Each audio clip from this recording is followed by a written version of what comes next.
ओम आदित्याय नमः। सप्ताह का यह पावन दिन रविवार समर्पित है तेजस्वी सूर्य देव को, जो समस्त जगत के प्रकाश, जीवन और ऊर्जा के स्रोत हैं। उनके तेज से ही समस्त प्राणी जगमगाते हैं, वनस्पति पनपती है और मनुष्य का जीवन संचालित होता है। इस दिन जब हम उनकी कथा का श्रवण करने बैठते हैं तो यह केवल एक परंपरा नहीं, बल्कि आत्मिक शुद्धि और चेतना के विस्तार का अवसर होता है। आज इस कलयुग की अंधकारमय परिस्थितियों में, जब मनुष्य दिशाहीन, रोगग्रस्त और विपक्ष चित्त वाला होता जा रहा है, हम पूरे भाव से भगवान भास्कर से प्रार्थना करते हैं, हे दिवाकर, हे प्रभाकर, हे त्रिलोक दीपक सूर्यदेव, अपने दीपी रश्मियों से हमारे भीतर के तम को दूर करें, हमें स्वास्थ्य, संयम, सद्बुद्धि और सात्विकता प्रदान करें। जिस प्रकार आप बिना भेदभाव के सभी को प्रकाश प्रदान करते हैं, वैसे ही हमें भी संभाव, सहानुभूति और सेवा की भावना से जीवन जीने की शक्ति दे।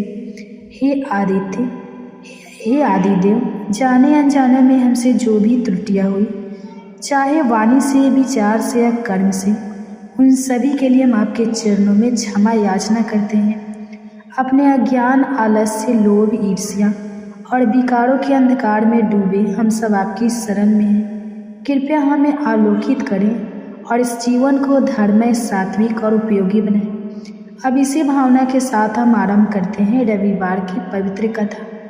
एक ऐसा प्रसंग जो हमें सूर्य देव की साक्षात कृपा का अनुभव कराएगा।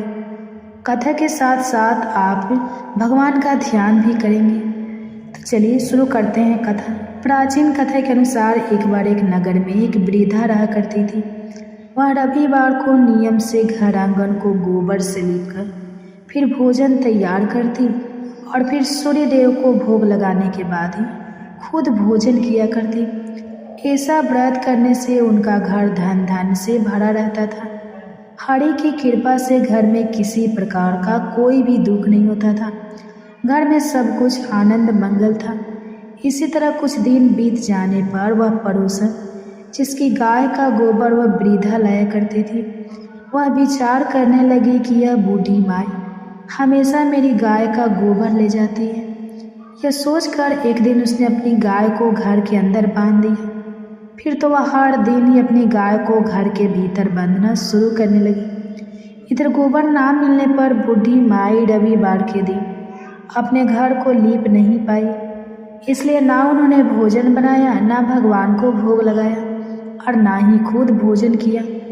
इस तरह उन्होंने निराहार व्रत किया। सुबह से शाम से रात हो गई और बूढ़ी माई भूखी ही सो गई। फिर रात में भगवान ने उन्हें स्वप्न में दर्शन दिए और भोजन ना बनाने और भोग ना लगाने का कारण पूछा। तब बूढ़ी माई ने सूर्यदेव को बताया कि गोबर ना मिलने के कारण आज वह भोजन नहीं बना सके। तब भगवान भास्कर ने कहा कि माता, हम तुमको ऐसी गाय देंगे जिससे सभी इच्छाएं पूर्ण हो जाएंगी, क्योंकि तुम हमेशा रविवार को गोबर से लीपकर फिर भोजन बनाती हो, भोग लगाकर ही खुद भोजन करती हो। इसलिए मैं आपसे प्रसन्न होकर आपको वरदान देता हूँ। तब सपने में भगवान का यह वरदान पाकर जब बूढ़ी माई की आँख खुली तो देखा कि आंगन में तो एक बहुत सुंदर गाय और बछड़ा बंधे हुए हैं। गाय और बछड़े को देखकर वह खुश हो गई और घर के बाहर बांधकर उन्हें खाने को चारा डाल दिया।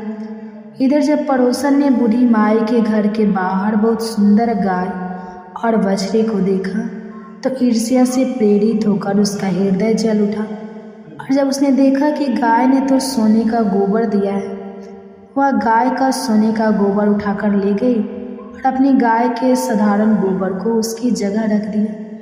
वह रोजाना ऐसा ही करती रही और इधर सीधी सीधी बूढ़ी माई को कानों कान इसकी खबर तक नहीं होने दी। एक दिन सर्वव्यापी ईश्वर ने सोचा कि चालाक पड़ोसन की वजह से वृद्धा थकी जा रही है। तब एक शाम उन्होंने अपनी माया से बड़े जोर की आंधी ला दी। आंधी के डर से वृद्धा ने अपनी गाय को घर के भीतर बांध दिया। जब गाय ने गोबर दिया तो वह हैरान रह गई। फिर तो रोजाना अपनी गाय को घर के भीतर ही बांधने लगी।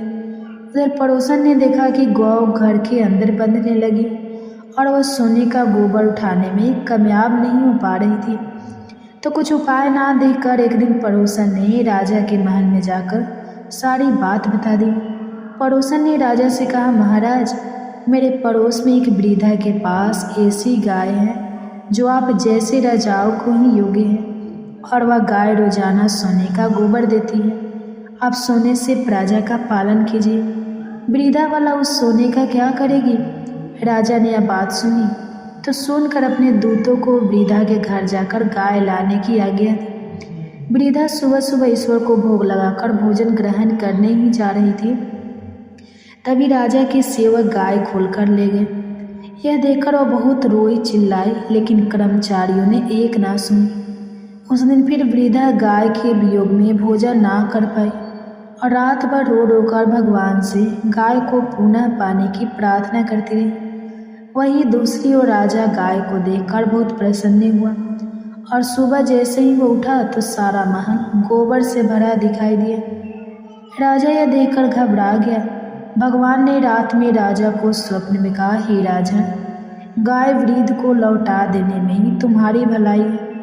रविवार के व्रत से प्रसन्न होकर मैंने उस वृद्धा को यह गाय दी थी। सुबह होते ही राजा ने वृद्धा को बुलाकर बहुत सारा धन देकर सम्मान सहित गाय और बछड़ा उसे वापस कर दिया। इसके साथ ही पड़ोसन को बुलाकर उचित दंड भी दिया। ऐसा करने से राजा के महल की गंदगी दूर हो गई और उस दिन राजा ने नगर वासियों को आदेश दिया कि अपनी समस्त कामनाओं की पूर्ति के लिए वे सभी रविवार का व्रत रखा करें। और जब प्रजा ने रविवार व्रत का पालन करके कथा का श्रवण किया तो उन सभी के घर में सुख समृद्धि धन के भंडार भर गए। ऐसी है रविवार व्रत की महिमा।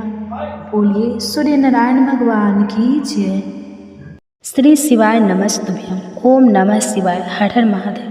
प्रिय श्रोता, आज हम सुना रहे हैं आपको भगवान शिव और माता पार्वती की एक बहुत ही सुंदर और सच्ची कहानी। आप इस कहानी को पूरा सुने और वीडियो को लाइक करके शेयर करें और हमारे चैनल को सब्सक्राइब करके बेल आइकन को ऑन कर लें, ताकि ऐसे ही वीडियो की नोटिफिकेशन आपके पास सबसे पहले पहुँचे। तो चलिए शुरू करते हैं। एक बार भगवान शिव ने अपनी दिव्य शक्ति से एक बड़े कढ़ाई को प्रकट किया। कढ़ा जिसमें हम भोजन पकाते हैं और जिसे हम कढ़ाई कहते हैं। तो अब भगवान शिव कढ़ाई को प्रकट करके उसे एक तरफ रखकर ध्यान में मग्न हो गए। इतनी देर में माता पार्वती स्नान करके भगवान शिव के समक्ष आती हैं और आकर उन्होंने क्या देखा कि भगवान शिव के सामने एक बड़ा सा भारी भरकम काढ़ा रखा हुआ है और उसी के सामने भगवान शिव ध्यान मग्न बैठे हुए हैं। अब तो देवी पार्वती बड़े आश्चर्य में पड़ गई। अब वे महादेव के ध्यान से बाहर निकलने की प्रतीक्षा करने लगे। जब महादेव का ध्यान समाप्त हुआ तब देवी पार्वती ने पूछा, हे देव, हे त्रिलोकीनाथ, हे मेरे प्रभु, बड़ा ही आश्चर्य है प्रभु, यह भारी भरकम बड़ा सा कढ़ा यह किस लिए लाया गया है? इससे पहले कि माता पार्वती आगे कुछ पूछती, भगवान शिव मुस्कुराते हुए बीच में बोले, देवी, हे पार्वती, आप इस कढ़ाई को देखकर इतना आश्चर्य मत कीजिए, क्योंकि आप हर दिन कोई ना कोई प्रश्न लेकर हमारे सामने प्रस्तुत हो जाती हैं और जब मैं उसका उत्तर देता हूँ और कहानी सुनाकर आपका मन बहलाता हूँ तभी आपको संतुष्टि होती है। इसलिए देवी, आज हमने इसी का प्रबंध किया है। प्रिय भक्तजनों, चलिए आगे सुनते हैं फिर आगे क्या होता है। जो प्रिय भक्तजनों, इधर बड़े कढ़ाई को देखकर माता पार्वती सोच में पड़ गई और भगवान शिव माता पार्वती को आधी अधूरी बात सुनाकर मुस्कुराकर फिर से ध्यान मग्न हो गए। अब इधर चलिए देखते हैं कि इसके बाद क्या होता है। इधर अनंत ब्रह्मांड में चारों युग, चारों भाई एक साथ बैठकर बात कर रहे होते हैं। चारों एक साथ बैठे थे। अब बातों ही बातों में एक दूसरे से वाद विवाद करने लगे। सब आपस में यही कहने लगे कि हम तुमसे बड़े हैं, हम तुमसे महान हैं। तो कोई कहता है हम तुमसे श्रेष्ठ हैं। अब सभी खुद को एक दूसरे से श्रेष्ठ बताने की कोशिश करने लगे। तब सबसे पहले सतजू कहने लगा कि अरे मूर्खो, तुम सब मुझसे छोटे हो, भला तुम मेरी बराबरी कैसे करने लगे। जब त्रेता युग ने सतयुग की यह बात सुनी तो उसने कहा कि तुम सबसे बड़े कैसे हो सकते हो। अरे तुम सब में से बड़ा तो मैं हूँ, मैं ही सर्वश्रेष्ठ हूँ, तुम सब मुझसे भला श्रेष्ठ कैसे हो सकते हो। इतने में ही द्वापर युग भी बोल उठा कि तुम मुझसे श्रेष्ठ कैसे हो सकते हो। अरे तुम सब में से श्रेष्ठ तो मैं हूँ, तुम लोगों का श्रेष्ठ होने का तो कोई सवाल ही नहीं उठता। अब उन सब की बात सुनकर भला कलयुग कैसे चुप रहता। कलयुग भी बीच में बोल उठा, तुम तीन मुझसे श्रेष्ठ बन रहे हो। अरे असलियत तो तुम जानते ही नहीं, असलियत तो यही है कि श्रेष्ठ मैं ही हूँ। इस तरह से अब वाद विवाद करते करते वे चारों युग आपस में ही लड़ाई झगड़ा करने लगे। अब चारों युगों ने मिलकर एक योजना बनाई। वे आपस में कहने लगे कि इस तरह तो वाद विवाद करके कोई फैसला ही नहीं हो पाएगा, हम सब मिलकर क्यों न कैलाश पर्वत पर चले। वे चारों युग आपस में कहने लगे कि इस प्रकार लड़ते रहें तो अच्छा होगा, हम सब मिलकर कैलाश पर्वत पर विराजमान भगवान शिव के पास चलते हैं, अब तो वही हमारा फैसला करेंगे। इस तरह से आपस में समझौता करके चारों युगों ने कैलाश पर्वत की ओर प्रस्थान किया। चलते चलते आखिरकार वे कैलाश पर्वत पर पहुंच गए। वहां पर पहुंचकर चारों युगों ने भगवान शिव को प्रणाम किया। चारों युगों को अपने पास आया देखकर भगवान शिव ने उन सभी का स्वागत करते हुए कहा कि आप सभी का हमारे दरबार में, हमारे कैलाश पर स्वागत है। कहो तुम्हारे आने का क्या कारण है। आप तो स्वयं ही कालचक्र हो, तुम सभी तो स्वयं समय हो, फिर ऐसा क्या कारण हो गया कि आपको हमारे पास आना पड़ा। भगवान शिव के इस प्रकार पूछने पर चारों युगों ने कहा कि हे सृष्टि के रचयिता, हे प्रभु, हे महादेव, हम चारों युगों में विवाद खड़ा हो गया है और हम सब में एक दूसरे से बड़ा होने की बात पर होड़ लग गई है। इसी समस्या का समाधान पाने के लिए हे प्रभु हम आपके समक्ष पधारे हैं। हम इस समस्या का समाधान खुद से करने में असमर्थ थे, इसलिए प्रभु अब तो आप ही हमारी इस समस्या का कोई समाधान ढूंढिए। आप ही हमारा फैसला कीजिए, आप हमारा न्याय कीजिए और बताएं प्रभु कि हम चारों युगों में आखिरकार सबसे बड़ा कौन है, हम चारों में से सबसे श्रेष्ठ कौन है। चारों युगों की इस बात सुनकर भगवान शिव कहने लगे कि इसका फैसला तो तब होगा जब आप चारों अपने अपने बारे में बताएंगे कि किन किन गुणों के कारण आप खुद को बड़ा बता रहे हो। तब शिव जी ने कहा, हे सतयुग, पहले तुम ही बताओ कि तुम कैसे श्रेष्ठ हो गए। तब सतयुग ने कहा, प्रभु देखिए मेरी आयु सबसे ज़्यादा है, मैं 70 लाख वर्ष का हूँ और अन्य युग मुझसे 70 लाख वर्ष छोटे हैं, इसलिए मैं इन सभी से लंबी आयु का हूँ। सतयुग की बात सुनते ही अब कलयुग बोल उठा कि प्रभु व्यक्ति कभी भी आयु से बड़ा नहीं होता, व्यक्ति के गुणों से बड़ा होता है। आप देखिए भगवान शिव ने कलयुग की इस दलील को मान लिया और सतयुग से कहा, हे सतयुग, तुम इस तरह आयु में बड़े होने से तो बड़े नहीं हो सकते।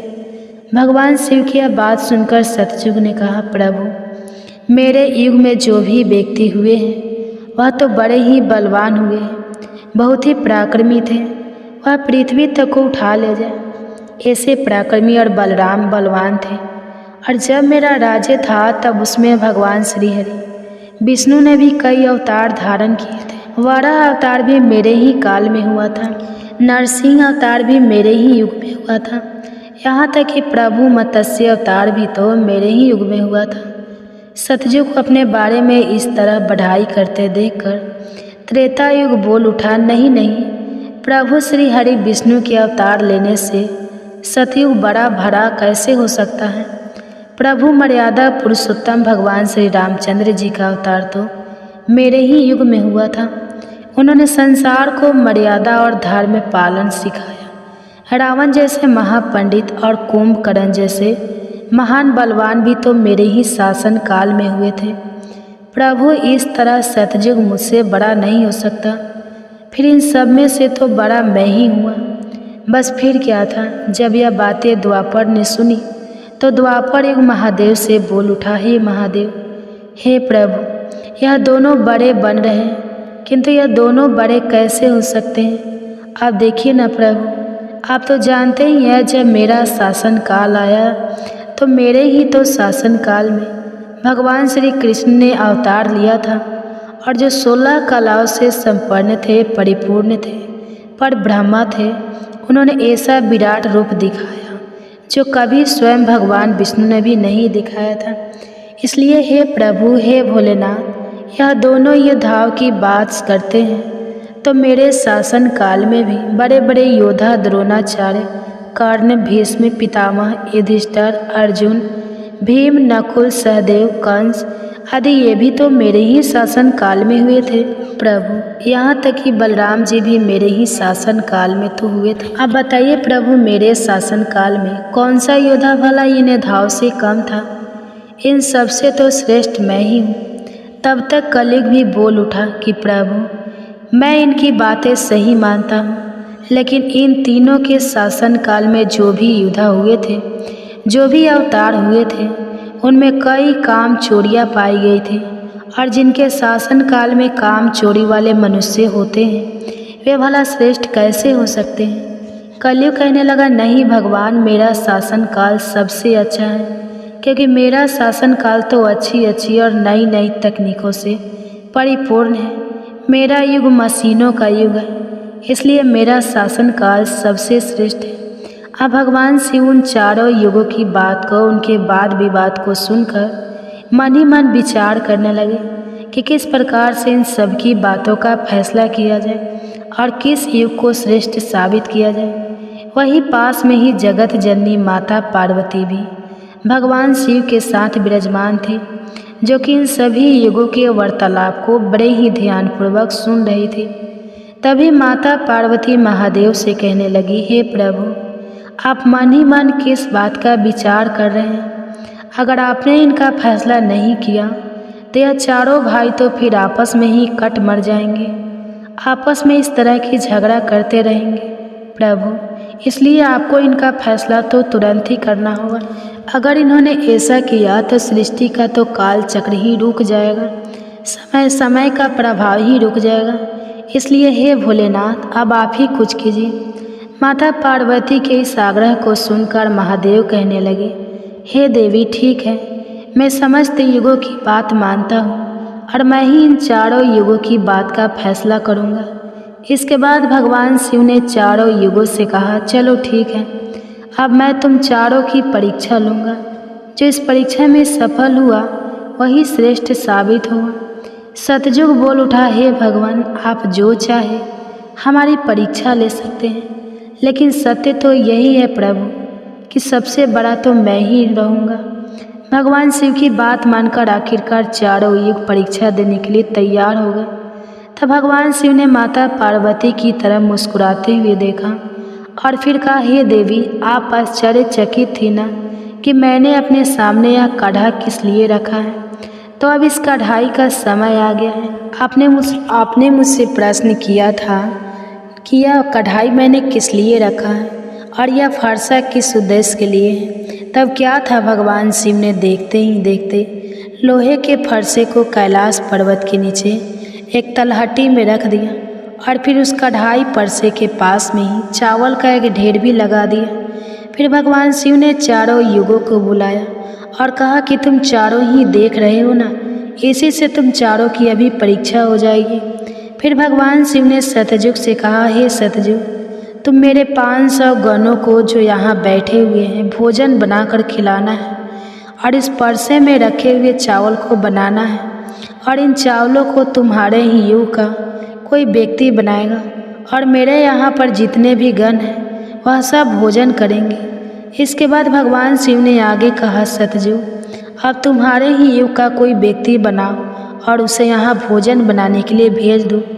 तब तक हम सभी लोग यहाँ खड़े होकर देख रहे हैं।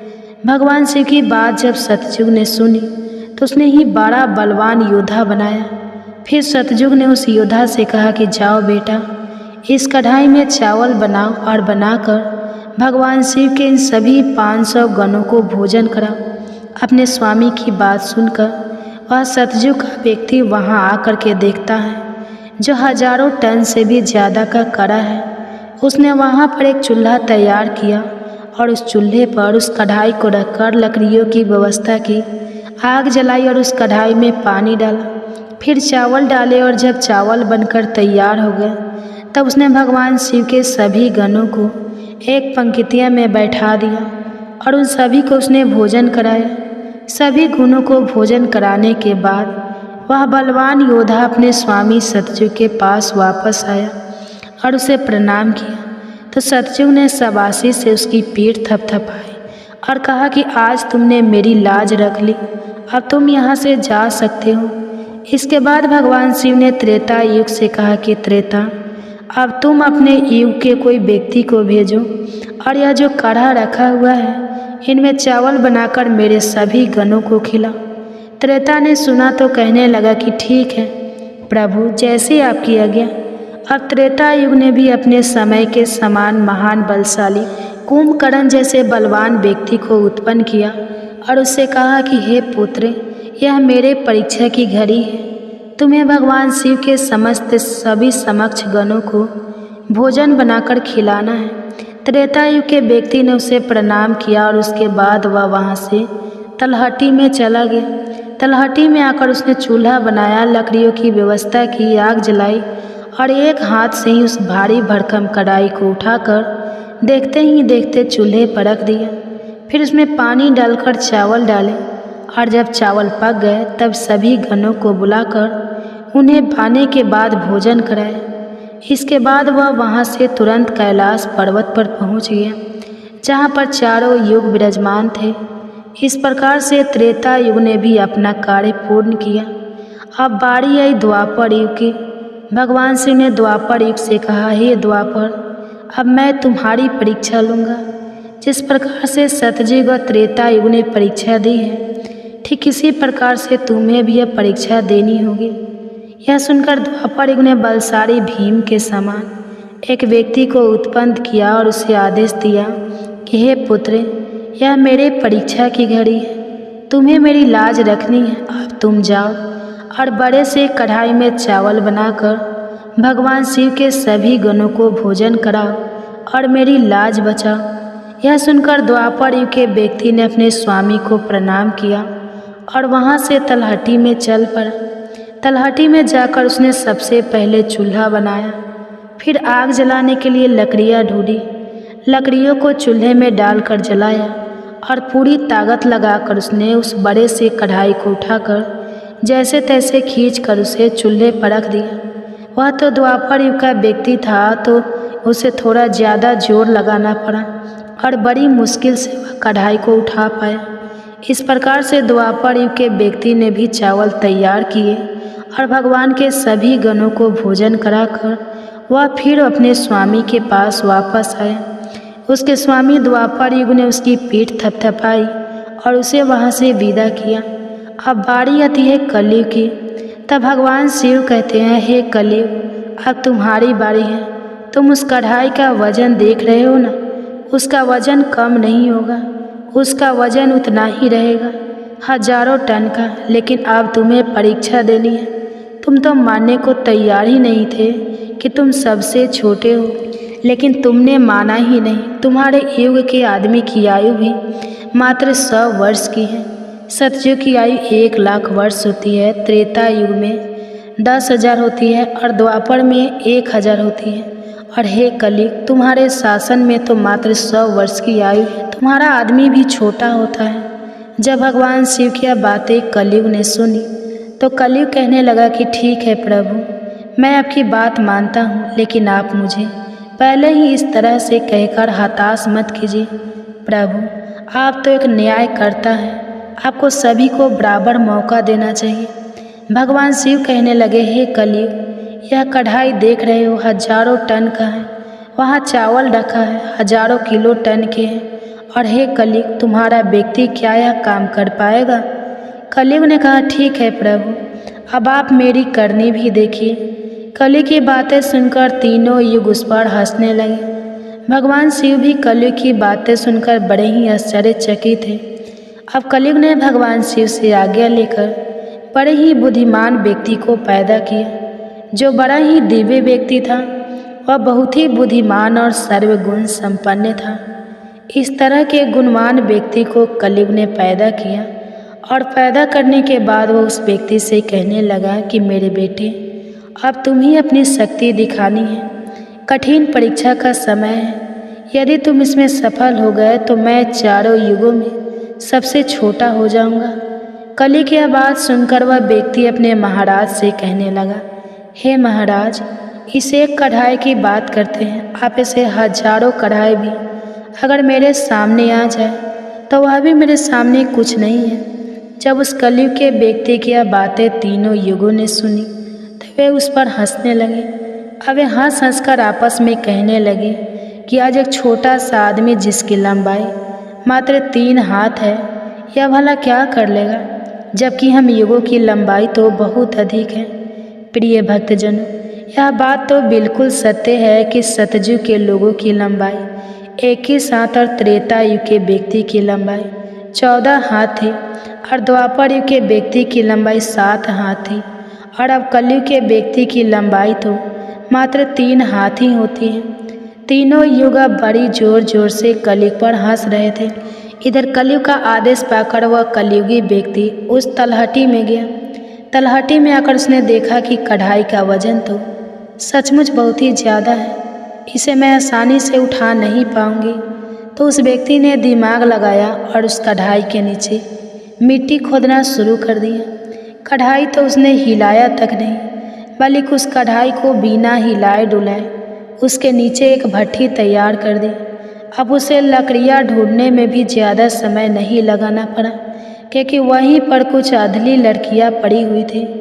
वह कलयुग का व्यक्ति कितना दिमाग वाला था, उसने कुछ भी नहीं किया, कढ़ाई के नीचे भट्ठी खोद दी और उसी में आग जला दी। चावल को कढ़ाई में डाल दिया और चावल में पानी डाल दिया। चावल इस प्रकार पककर तैयार हो गया। तब उसने भगवान शिव के 4 गणों को बुलाया और उन गणों से कहा कि आप मेरा साथ दीजिए और इन चावलों को आपस में परोस लीजिए।